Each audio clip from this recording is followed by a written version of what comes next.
بنگلہ دیش سے کئی گنا زیادہ برے حالات اس وقت پاکستان میں ہیں، اور اسٹیبلشمنٹ کو مخاطب کرتے ہوئے انہوں نے کہا کہ ارباب اختیار جو ہیں یہ ہوش کے ناخن لیں۔ اس کے بعد انہوں نے جسٹس فائز عیسیٰ کو مخاطب کیا اور یہ کہا کہ جسٹس فائز عیسیٰ جس طریقے سے انہوں نے پی ٹی آئی سے بلے کا انتخابی نشان چھینا، پی ٹی آئی کے خلاف جبر کا حصہ بنے، اور پی ٹی آئی کے خلاف جو بھی اقدامات کیے جا رہے تھے بجائے اس کے کہ ان اقدامات کو روکتے، وہ ان اقدامات کو تحفظ دیتے رہے۔ تو اب وقت آ گیا ہے کہ جسٹس فائز عیسیٰ پیچھے ہٹ جائیں، اور پھر عمران خان صاحب نے یہ بھی کہا کہ جسٹس فائز عیسیٰ نے اب ہماری یہ جو انہوں نے لیٹسٹ فیصلہ دیا ہے کہ 3 ہماری نشستیں جو ہیں یہ مزید جسٹس فائز عیسیٰ نے چھین لی ہیں، لیکن ایک وقت اب آ گیا ہے کہ جہاں پہ جسٹس فائز عیسیٰ کو بھی پیچھے ہٹنا چاہیے۔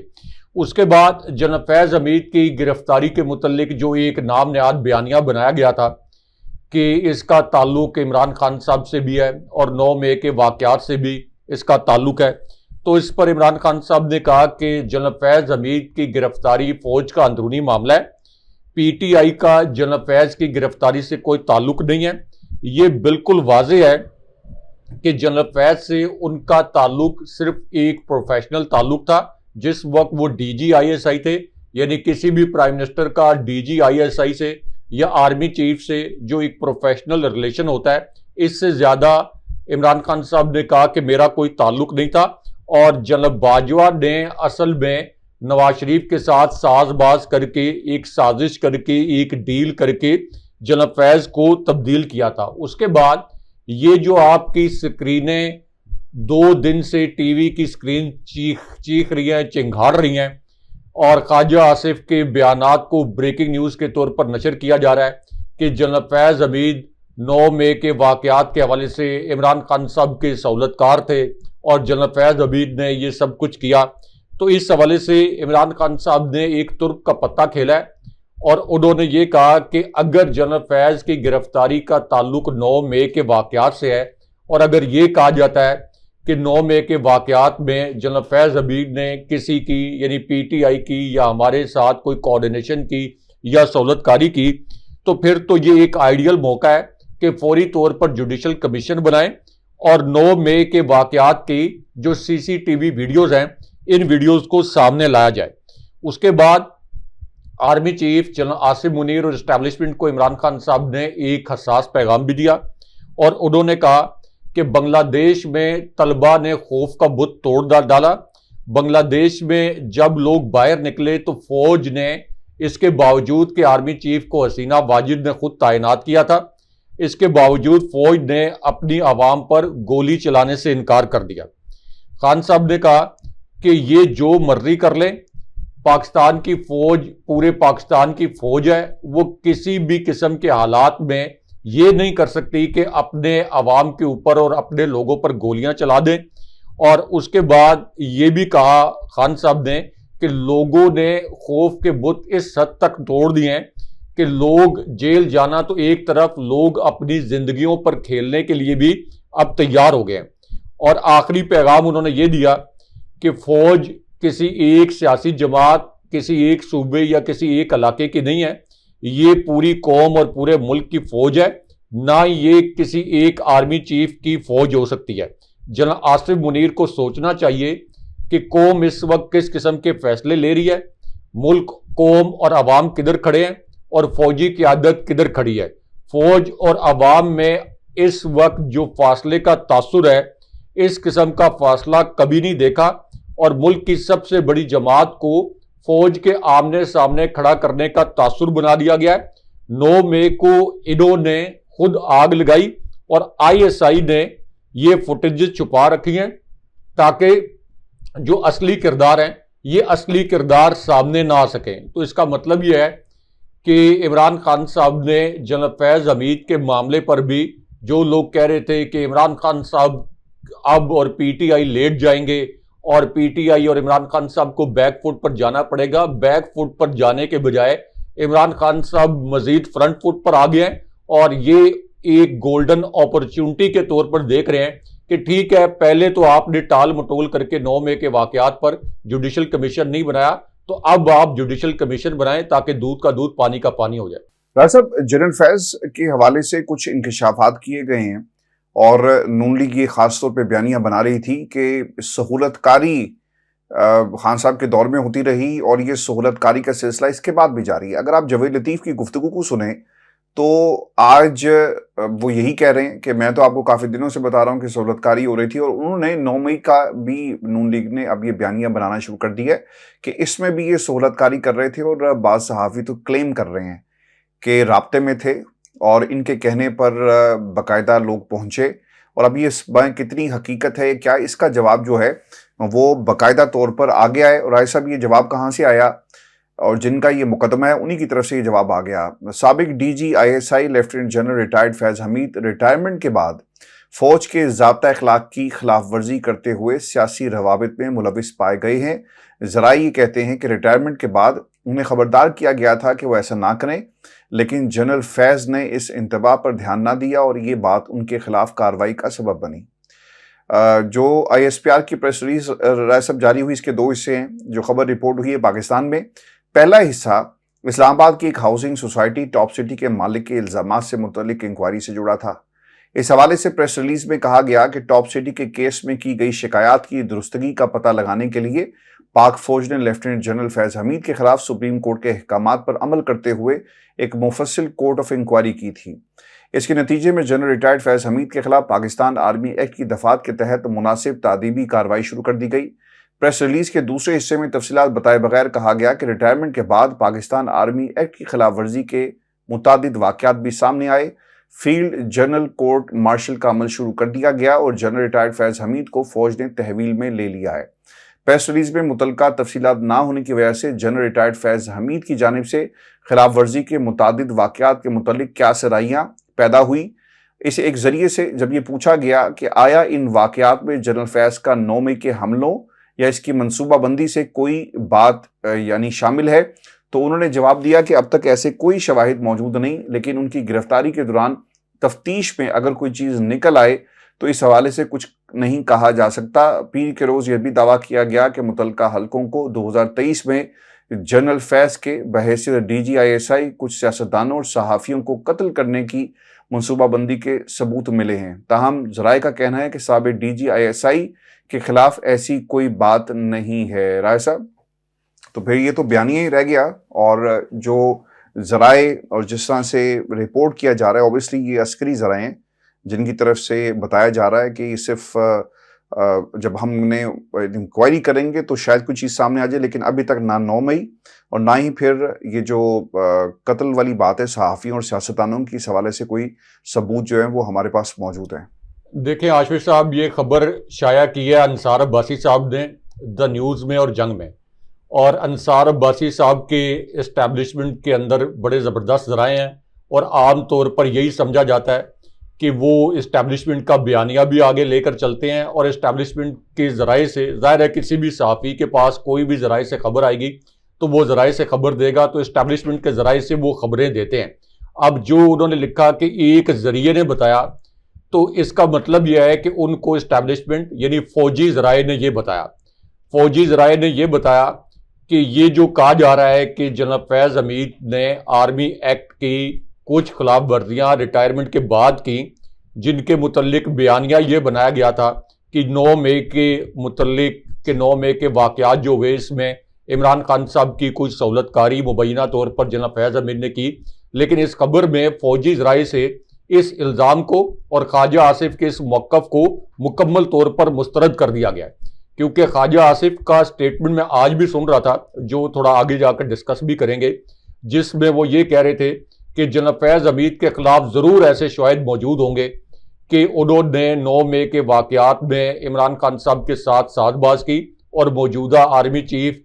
اور فوجی قیادت کے خلاف انہوں نے بغاوت کروانے کی کوشش کی۔ لیکن اس خبر میں جو تازہ ترین خبر آج کے دن میں چھپی ہے، اس میں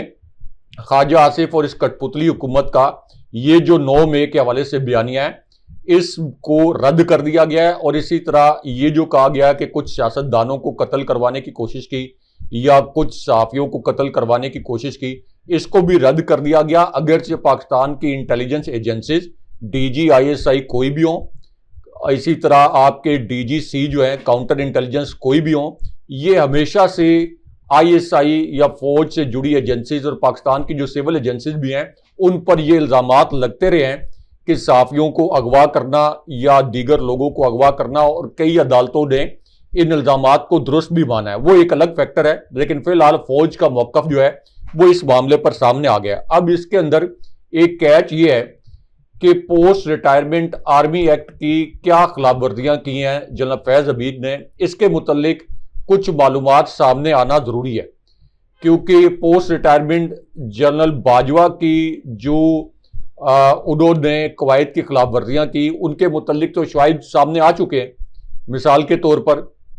خبریں لانچ کروانا، انٹرویو دینا، صحافیوں کے ساتھ بات چیت کرنا، اس کے بعد خواجہ آصف کے بقول ان کو براہ راست دھمکیاں دینا، تو یہ تو آرمی ایکٹ کی خلاف ورزی کی گئی ہے، لیکن جنرل فیض حمید نے کوئی خبریں وغیرہ تو لانچ نہیں کروائیں،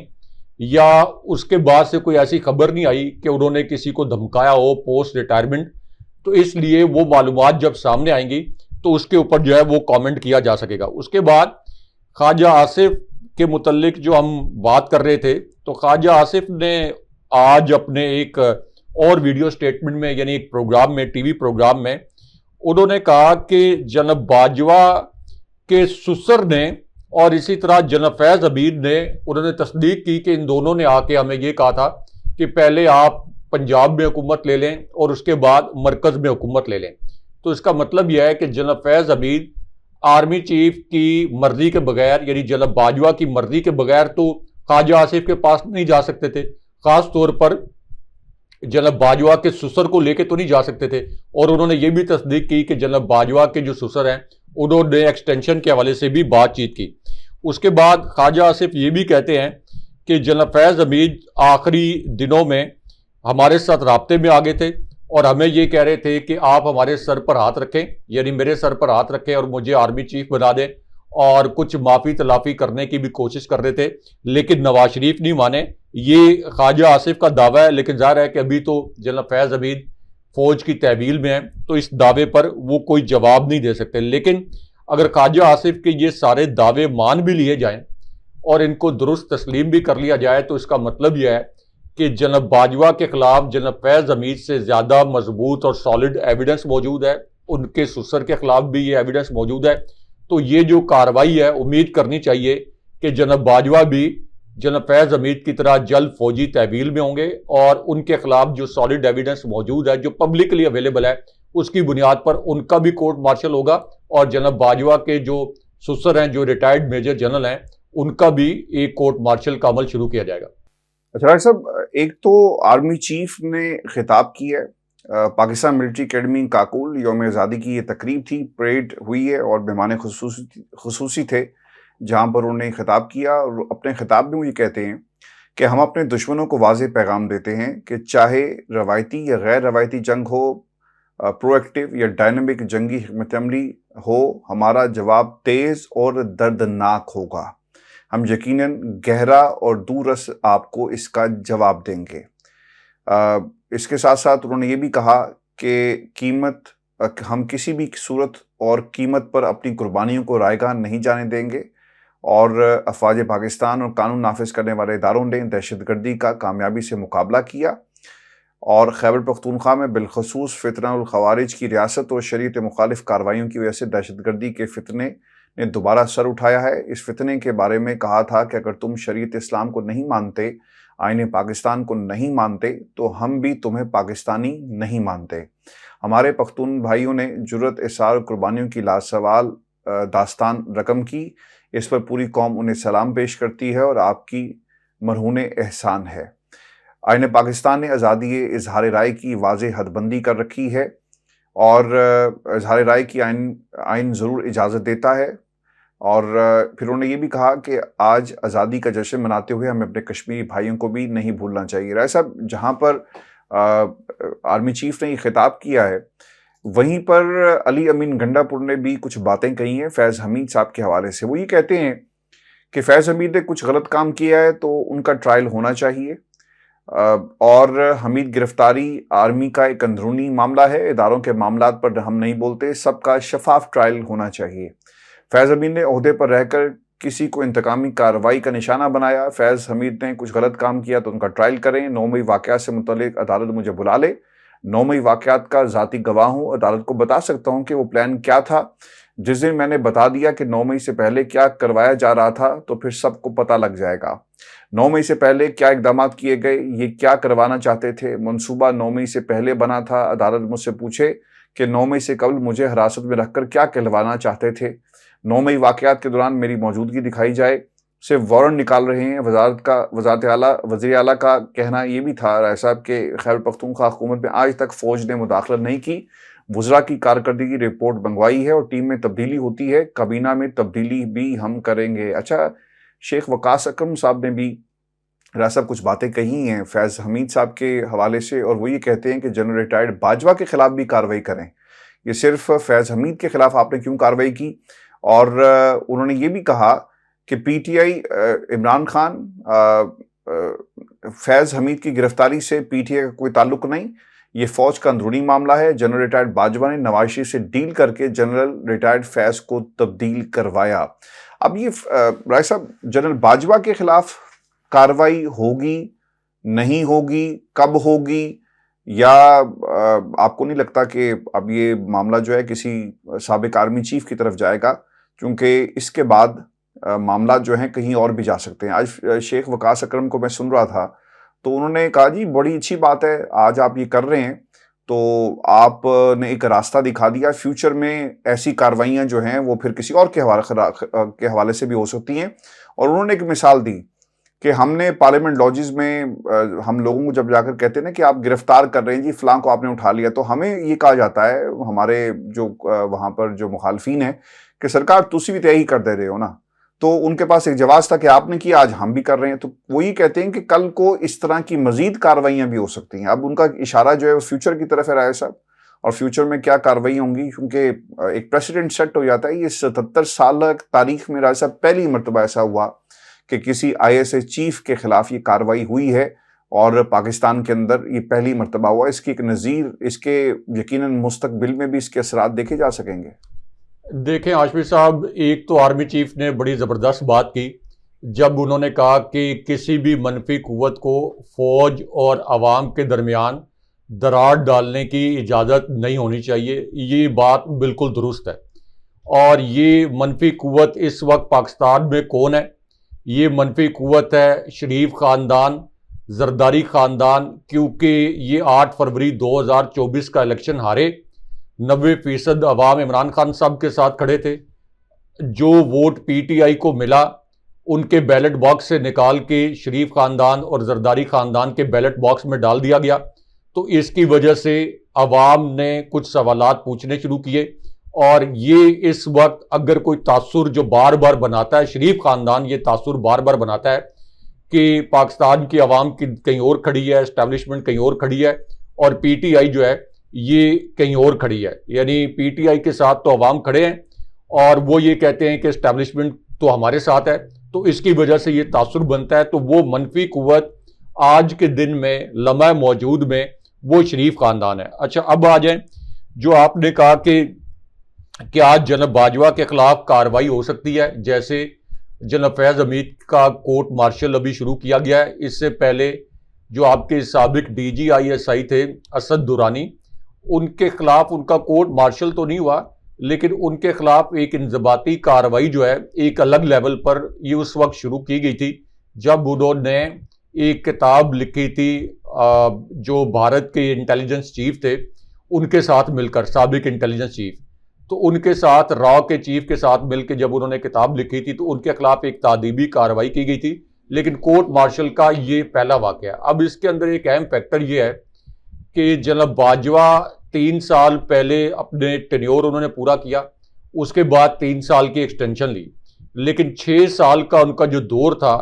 6 سال پورے کرنے کے بعد بھی آخر ان کو ریٹائرمنٹ لینی پڑی، آخر ان کو جانا پڑا۔ اگر وہ زبردستی شہباز شریف کو دھمکا کر جب 6 مہینے کی ایکسٹینشن مزید لے رہے تھے یا کوشش کر رہے تھے تو 6 ماہ کی ایکسٹینشن اور لے لیتے تو وہ 6 ماہ کا دور بھی ختم ہو جاتا۔ یعنی یہاں پہ جنرل ضیاء الحق کا دور بھی ختم ہوا، جنرل ایوب کا دور بھی ختم ہوا، جو سول پرائم منسٹر تھے ان کے ادوار بھی ختم ہوئے، اسی طرح جو ڈی جی ISI ہیں ان کے بھی ادوار ختم ہو جاتے ہیں. تو جناب باجوہ 6 سال کا ٹینیور پورا کرنے کے بعد بھی کیا اپنی نیک نامی میں کوئی 1% بھی اضافہ کر سکیں؟ تو ان کا ٹینیور کی جو ایکسٹینشن تھی اس میں ان کو صرف رسوائی ملی ہے، پوسٹ ریٹائرمنٹ بھی ان کے حصے میں صرف رسوائی آئی ہے. تو اس لیے یہ ایک تاریخ کا سبق ہے جس سے ہم سبق نہیں سیکھتے، خاص طور پر پاکستانی، کہ آپ کا جتنا بھی ٹینیور ہو، کسی چیف جسٹس کا، چیف الیکشن کمشنر کا، کسی فوجی آفیسر کا، آرمی چیف کا، کسی پرائم منسٹر کا، وہ ختم ہو جاتا ہے تو آپ کے جو اقدامات ہیں وہ یاد رہ جاتے ہیں. تو اس طرف جو ہے یہ شیخ وقاص اکرم جو ہے یہ اشارہ کر رہے تھے کہ ہمیں بھی تانے دیے جاتے تھے، آج ہم وہ بات کر رہے ہیں. تو یہ انہوں نے کہا کہ یہ ایک مکافات عمل ہے. اب ہاشمی صاحب 9 مئی کے واقعات کے حوالے سے ایک اور بڑی اہم اور دلچسپ حقیقت سامنے آئی ہے، اور وہ یہ ہے کہ یہ جو جناح ہاؤس جس کو قرار دیا گیا یعنی کور کمانڈر ہاؤس لاہور، یہاں پہ جو توڑ پھوڑ ہوئی اس کی FIR کا ایک متن سامنے آیا ہے، اور اس FIR میں یہ کہا گیا کہ میاں اسلم اقبال اور میاں محمود الرشید انہوں نے اسلحے سے فائرنگ کی اور کئی بندوں کو مار دیا. اب یہ جو FIR کا متن ہے کہ میاں محمود الرشید نے اور میاں اسلم اقبال نے فائرنگ کی، تو اس کا ایویڈنس کہاں سے لے کے آئیں گے کہ انہوں نے فائرنگ کی؟ وہ پسٹل کہاں گیا، وہ بندوقیں کہاں گئی، وہ کلاشن کوفیں کہاں گئیں، وہ گولیاں کہاں گئیں، ان کے جو خول برآمد کیے جاتے ہیں ان کا جو فورنزک ہوتا ہے وہ کہاں سے آئے گا؟ تو 9 مئی کے واقعات کے متعلق اس قسم کا بیانیہ بنایا گیا. کیا کوئی پاکستانی، حتیٰ کہ یہ کٹ پتلی حکومت یا اس کٹ پتلی حکومت کے جو حواری ہیں، کیا وہ اس بات پر یقین کر سکتے ہیں کہ میاں محمود الرشید اور میاں اسلم اقبال نے وہاں پہ اسلحے سے فائرنگ کی اور کئی لوگ مارے گئے؟ اگر جو لوگ مارے گئے تھے وہ کہاں گئے، ان کو کہاں دفن کیا گیا، ان کی شناخت کیا تھی؟ تو یہ اب اس کو عدالتوں میں کیسے پروو کریں گے؟ تو اس وجہ سے یہ جو 9 مئی کا واقعہ بار بار عدالتوں میں تسلیم نہیں ہو رہا، اور عدالتیں اس کے اوپر فیصلے جو ہے یہ PTI کے ان رہنما اور ان کارکنوں کے حق میں کر رہی ہیں جن کو 9 مئی کے واقعات میں قید کیا گیا تھا. اس کی وجہ یہ ہے، آپ لاہور ہائی کورٹ کو دیکھ لیں، انسداد دہشت گردی عدالت سرگودا کو دیکھ لیں، لاہور ہائی کورٹ کے راولپنڈی بینچ کو دیکھ لیں، پشاور ہائی کورٹ کو دیکھ لیں، KP کی ذیلی جو عدالتیں ہیں ان کو دیکھ لیں، جو آپ کے یعنی ٹرائل کورٹس ہیں، اور اسی طرح اسلام آباد ہائی کورٹ کے جو فیصلے شہریار آفریدی کے کیس میں، اسد عمر کے کیس میں آئے ہیں، ان تمام سے یہ ثابت ہوتا ہے کہ 9 مئی کے واقعات کے متعلق جو ایک ایگزیجریٹڈ قسم کا بیانیہ بنایا گیا، یہ بیانیہ عدالتوں نے قبول نہیں کیا، اس کے متعلق کوئی ایویڈنس نہیں تھا. تو اب یہ جو بیانیہ ایک نیا گھڑا گیا تھا کہ جناب فیض حمید 9 مئی کے واقعات میں عمران خان صاحب کے سہولت کار تھے، اس کی تو خود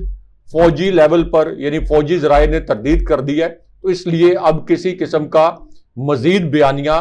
عمران خان صاحب کے خلاف نہیں رہ گیا. بلکہ میں سن رہا تھا حامد میر صاحب کو، انہوں نے کہا کہ جناب فیض حمید نے اصل میں عمران خان صاحب کی غیر موجودگی کا فائدہ اٹھایا، یعنی جس وقت عمران خان صاحب جیل میں تھے، اور ظاہر ہے کہ اس وقت تو عمران خان صاحب کسی سے رابطہ نہیں کر سکتے تھے، تو ان دنوں میں جناب فیض حمید نے ان کی غیر موجودگی کا فائدہ اٹھایا، اور انہوں نے کہا کہ اگر کوئی یہ سمجھتا ہے کہ جناب فیض حمید کی گرفتاری سے PTI کو کوئی نقصان ہوگا، تو PTI کو کوئی نقصان نہیں ہوگا، بلکہ اس گرفتاری سے PTI کو فائدہ ہوگا. تو اب دیکھتے ہیں کہ جناب فیض حمید کے متعلق جو پوسٹ ریٹائرمنٹ الزامات لگائے گئے ہیں، یا جو ان کے متعلق DG ISPR نے ISPR کی پریس ریلیز میں جو کچھ کہا گیا ہے، اس کے متعلق کیا شواہد سامنے جو ہے وہ لائے جاتے ہیں. اچھا راج صاحب، ایک خبر اسلام آباد ہائی کورٹ سے بھی آئی ہے، اور بشرا بی بی اور عمران خان کے خلاف جو یہ توشیخانہ کا جو انہوں نے نیا ریفرنس کیس تیار کیا ہے، اس میں گرفتاری کے خلاف درخواست 15 اگست کو سماعت کے لیے مقرر کر دی گئی ہے. رجسٹرار آفس سے جاری کردہ کاز لسٹ کے مطابق جسٹس میاں گل حسن اورنگزیب اور جسٹس بابر ستار عمران خان اور بشرا بی بی کی درخواست کی سماعت کریں گے. نیب کے ابتدائی طلبی کے نوٹسز کے خلاف درخواست بھی سماعت کے لیے یکجا کر دی گئی ہے، اور میاں گل حسن اورنگزیب اور جسٹس ارباب محمد طاہر نے گزشتہ سماعت کی تھی، اور جسٹس ارباب طاہر کی چھٹیوں پر ہونے کے باعث جسٹس بابر ستار بینچ کا حصہ ہوں گے. رائے صاحب، آپ کو کیا لگتا ہے کہ کوئی ریلیف خان صاحب کو اس سے مل سکتا ہے؟ اس پہ کوئکلی کمنٹ کر دیجیے گا، کیونکہ جو لاہور کی خبر ہے وہ بھی میں رکھ دیتا ہوں. وہ لاہور اور پورے پاکستان سے جو خبریں اس وقت آ رہی ہیں پی ٹی آئی کی ریلی کے حوالے سے، وہ بڑی انٹرسٹنگ ہے. رائے صاحب، ایک تو تحریک انصاف کی لوگوں کو گرفتار کیا گیا ہے، کریک ڈاؤن کیا گیا ہے، اور سیالکوٹ میں گرفتاری ہوئی ہے. ریحانہ ڈار کی قیادت میں ریلی جو ہے وہ نکالی گئی، وہاں پر بھی لوگوں کو گرفتار کیا گیا. پنڈی، اسلام آباد میں بھی ریلیاں نکلی ہیں، وہاں پر بھی لوگوں کو گرفتار کیا گیا ہے. اور زرتاج گل صاحبہ کا ایک پیغام بھی جاری ہوا جس میں وہ کہتی ہیں کہ مجھ سے پاکستان کا جھنڈا چھیننے کی کوشش کی. بہت افسوس ہو رہا ہے کہ یہ لوگ پاکستانی عوام اور پاکستانی پرچم سے خوفزدہ ہیں. پنجاب ایک پولیس اسٹیٹ بن چکی ہے. میرے 100 سے زائد کارکنان کو آج گرفتار کیا گیا. خواتین سے یہ کیا سلوک کرتے ہیں ویڈیو میں آپ دیکھ سکتے ہیں. ہمارا جرم صرف اتنا ہے کہ ہم نے پاکستان کا جھنڈا لہرایا اور اپنی پارٹی کا پرچم اٹھایا. رائے صاحب، ساہیوال کے اندر بھی گرفتاریاں ہوئی ہیں اور عامر مغل صاحب کو ریلی نکالنے پر اسلام آباد میں گرفتار کیا گیا. لیکن انٹرسٹنگ بات رائے صاحب یہ ہوئی ہے کہ ریلی نکلی اور ڈی چوک تک یہ گئے ہیں. پاکستان کے میڈیا نے اسے رپورٹ نہیں کیا. اور میں آج ویسے رائے صاحب دیکھ رہا تھا کہ شیر افضل مروت بھی ریلیاں نکالتے رہے، وہ پاکستان کا میڈیا دکھاتا رہا ہے. لیکن عامر مغل کی بڑی ایفرٹس ہیں، انہیں کوئی میڈیا والا دکھا نہیں رہا پاکستان کے اندر. پھر زین قریشی صاحب بھی بتاتے ہیں کہ جو رہائش کا ہے باب القریش، اس کا محاصرہ کیا گیا اور چاروں طرف پولیس کا گھیراؤ، اور پھر جو اظہار یکجہتی کے لیے جس طرح لوگوں نے نکلا تھا ان کو روکنے کی کوشش کی گئی ہے. حماد اظہر صاحب موٹر سائیکل پر بیٹھ کے رائے صاحب نکلے ہیں لاہور میں، اور شوکت بسرا موٹر سائیکل چلا رہے تھے اور انہوں نے لاہور کی سڑکوں کا جو ہے وہ ایک چکر بھی لگایا. اور پھر لبرٹی چوک میں چونکہ اجازت نہیں تھی کہ پی ٹی آئی جو ہے وہ اپنا جھنڈا لہرائے، تو پتہ ہی چلا کہ ڈرون کے ذریعے رائے صاحب وہاں پر بھی جھنڈا جو ہے وہ لہرایا گیا ہے. رائے صاحب میں چاہوں گا کوئکلی کمنٹ کر دیں، آپ کو لگتا ہے کہ خان صاحب کو عدالت سے ریلیف ملے گا؟ کیونکہ 15 اگست کے لیے اس کی ڈیٹ پہلے کچھ اور تھی اور اب اس کو چینج کیا گیا. اچھا ہاشمی صاحب، ایک تو یوم آزادی پر یہ جو تحریک انصاف کے لوگ نکلے ہیں، ظاہر ہے کہ 90% لوگ عمران خان صاحب کے ساتھ کھڑے ہیں، تو کیا یہ پاکستانی نہیں ہیں؟ انہوں نے پاکستان کے جھنڈے اٹھا رکھے تھے، تحریک انصاف کے جھنڈے اٹھا رکھے تھے، تو کون سا قانون، کون سا آئین کہتا ہے کہ یوم آزادی کو جب آپ سیلیبریٹ کر رہے ہوں تو آپ پر کریک ڈاؤن کیا جائے، آپ کے خلاف دہشت گردی کے مقدمات بنا دیے جائیں اور آپ کو جیلوں میں ڈال دیا جائے؟ تو جسٹس فائز عیسیٰ کو یہ لاقانونیت اور یہ جو آئین کو پامال کیا جا رہا ہے، بنیادی حقوق کو، یہ نظر نہیں آ رہا. یہ اس قسم کے واقعات ہوتے ہیں جو کہ ملکوں کو 1971 کے سانحات کی جانب لے جاتے ہیں کہ آزادی کی رات پر بھی 90% عوام جس پارٹی کے ساتھ کھڑے ہیں ان کو پاکستان کے جھنڈے اٹھانے اور تحریک انصاف کے جھنڈے اٹھانے سے منع کر دیا گیا. اور زرتاج گل کی باقاعدہ یہ ویڈیو وائرل ہوئی ہے جس میں پولیس والے ان سے الجھ رہے ہیں، جس میں انہوں نے پاکستان کا جو پرچم ہے وہ اٹھانے کی کوشش کی اور پولیس والے ان سے یہ پرچم جو ہے یہ چھیننے کی کوشش کر رہے ہیں. اب آ جائیں، جو آپ نے کہا کہ اسلام آباد ہائی کورٹ میں نیا توشہ خانہ کیس، اور ایک جو سماعت پہلے اکتوبر میں جا کے ہونی تھی اب 15 اگست کو ہونی ہے، تو ہاشمی صاحب اس کا جو بینچ بنا ہے یہ دلچسپ ہے، کیونکہ جسٹس میاں گل حسن اورنگزیب اور جسٹس بابر ستار پر مشتمل یہ 2 رکنی بینچ ہے. یہ 15 اگست کو سماعت کرے گا. اس سے پہلے 17 اکتوبر کو یہ سماعت ہونی تھی. اور یہ جو نیا توشہ خانہ کیس ہے یہ سب کو پتہ ہے. اس کے متعلق پہلے جسٹس میاں گل حسن اورنگزیب یہ ریمارکس بھی دے چکے ہیں کہ اگر 108 طائف ہیں تو کیا 108 الگ الگ مقدمات بنیں گے؟ تو اس کا مطلب یہ ہے کہ یہ کیس بھی اب عملی طور پر دم توڑنے جا رہا ہے. شاید 1-2 پیشیاں ہوں، لیکن اس کیس کو بھی آخر کار جو ہے یہ ٹریش ہی ہونا ہے اور یہ بھی ردی کی ٹوکری میں جائے گا. بہت شکریہ سب ویورز، یہ آج کی ہماری نشست تھی. اپنے کمنٹ ضرور بھیجیے گا. چینل کو سبسکرائب کرنا مت بھولیں. اجازت دیجیے. اللہ نگہبان. اللہ نگہبان.